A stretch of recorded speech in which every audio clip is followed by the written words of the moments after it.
मध्य प्रदेश के Kuno national park में आज यानी कि 28 फरवरी को एक और ऐतिहासिक क्षण दर्ज हो गया। भारत के चीता प्रोजेक्ट में एक बड़ी उपलब्धि फिर जुड़ गई है। हफ्ते भर बाद फिर देश में चीतों की संख्या में इजाफा हो गया है। बोत्सवाना से अफ्रीकी महाद्वीप के 9 नए चीते विशेष विमान से भारत लाए गए और उन्हें कूनो नेशनल पार्क के बाड़े में छोड़ दिया गया है। ये चीतों का तीसरा बड़ा जत्था है जो प्रोजेक्ट चीता के तहत भारत लाया गया। खबरों की माने तो बोत्सवाना से आए इस बैच में 6 मादा और 3 नर चीते हैं। केंद्रीय वन और जलवायु परिवर्तन मंत्री भूपेंद्र यादव ने इन चीतों को क्वारंटाइन बाड़ों में रिलीज किया। इनके आने से भारत में चीतों की कुल संख्या 47 तक पहुंच गई है। कूनो में पहले से मौजूद चीतों की सफल प्रजनन दर और शावकों का जन्म इस प्रोजेक्ट की मजबूती दिखाता है। ये कदम न केवल चीता संरक्षण की दिशा में बड़ा है बल्कि भारत में विलुप्त हो चुके इस राष्ट्रीय जानवर को वापस लाने की प्रतिबद्धता को मजबूत करता है। पार्क में विशेष तैयारियां की गई हैं, जहां चीतों को 1 महीने तक क्वारंटाइन में रखकर स्वास्थ्य जांच और अनुकूलन प्रक्रिया पूरी की जाएगी। ये ट्रांसलोकेशन अभियान वैश्विक वन्य जीव संरक्षण का उत्कृष्ट उदाहरण है। बोत्सवाना सरकार ने भारत को ये चीते सौंपे हैं, जो दोनों देशों के बीच मजबूत संबंधों का प्रतीक है। प्रोजेक्ट चीता 2022 में नामीबिया से शुरू हुआ था, जब 8 चीते लाए गए। 2023 में दक्षिण अफ्रीका से 12 चीते आए।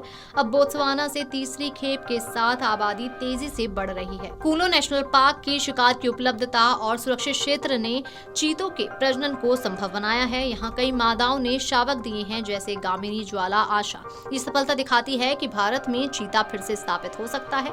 आने वाले चीतों को पहले ग्वालियर में विशेषज्ञों द्वारा जांच के बाद हेलीकॉप्टर से पार्क भेजा, जहां 5 हेलीपैड तैयार हैं। ये ऑपरेशन तनाव मुक्त और वैज्ञानिक तरीके से किया जा रहा है ताकि चीतों का स्वास्थ्य प्रभावित न हो। विशेष भारतीय वायुसेना विमान ने बोत्सवाना से उड़ान भरकर चीते शुक्रवार रात 9 से 10 बजे ग्वालियर पहुंचे। यहां एक्सपर्ट टीम ने उनकी स्वास्थ्य जांच की। सुबह 8:30 बजे 2 हेलीकॉप्टरों में चीतों को लोड कर कूनो के लिए रवाना किया गया, जबकि 1 हेलीकॉप्टर एक्सपर्ट टीम के साथ गया। पार्क में सुरक्षित लैंडिंग के लिए 5 हेलीपैड बनाए गए हैं। सुबह 9:30 बजे तक चीतों को कूनो पहुंचाकर क्वारंटाइन बाड़ों में छोड़ा गया। नए चीतों को कम से कम 1 महीने तक विशेष क्वारंटाइन एनक्लोजर में रखा जाएगा। यहाँ उनके स्वास्थ्य, व्यवहार और पर्यावरण अनुकूलन की लगातार मॉनिटरिंग होगी। पशु चिकित्सक और वन अधिकारी 24/7 निगरानी करेंगे। ये प्रक्रिया सुनिश्चित करती है कि चीते जंगली जीवन के लिए पूरी तरह तैयार हों। क्वारंटाइन के बाद इन्हें बड़े क्षेत्रों में रिलीज किया जाएगा। प्रोजेक्ट चीता के तहत 2022 में नामीबिया से 8, 2023 में दक्षिण अफ्रीका से 12 चीते लाए गए। कूनो में अब 35 चीते हैं, जबकि 3 गांधी सागर में हैं। कई मादाओं ने शावक दिए हैं, जिससे भारतीय जन्मे शावकों की संख्या 27 तक पहुंची है। गामिनी ने हाल ही में 3 शावक दिए। बोत्सवाना के 9 चीतों के साथ कुल 47 हो जाएंगे। लक्ष्य 50 से अधिक चीतों की आबादी है। श्योपुर जिले में स्थित कूनो 748 वर्ग किलोमीटर क्षेत्र में फैला है। यहाँ पर्याप्त शिकार जैसे ब्लैक बग, चिंकारा उपलब्ध हैं। प्रोजेक्ट डायरेक्टर उत्तम शर्मा के अनुसार पार्क में कई क्वारंटाइन बाड़े तैयार हैं। भविष्य में चीतों को गांधी सागर और नौरा देही में शिफ्ट करने की योजना है, ताकि आबादी फैले और जोखिम कम हो।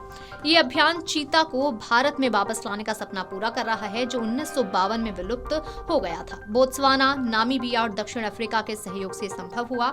सफल प्रजनन से परिस्थिति की संतुलन मजबूत होगा। मध्य प्रदेश सरकार और केंद्र की टीम दिन रात मेहनत कर रही है। ये खबर वन्य जीव प्रेमियों के लिए उत्साहजनक है। वीडियो डेस्क अमरउजाला.com। अगर आप ये वीडियो YouTube पर देख रहे हैं तो हमारे चैनल को सब्सक्राइब कर बेल आइकन दबाएं, और Facebook पर देख रहे हैं तो हमारे पेज को लाइक